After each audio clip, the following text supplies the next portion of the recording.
படிக்க சொல்லுப்பா.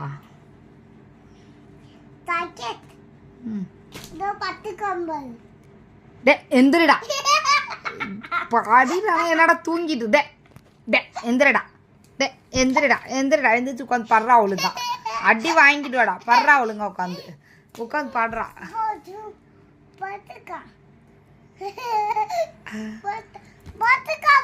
பத்துக்கானா எதுக்குடா பத்து தண்ணின்னு உட்காந்து படுறா.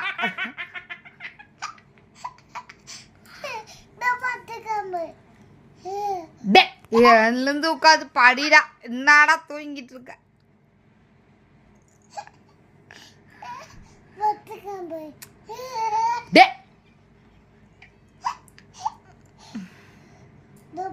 எல்லாரும் ஒழுங்கா உட்காந்து படிங்கடா. படி.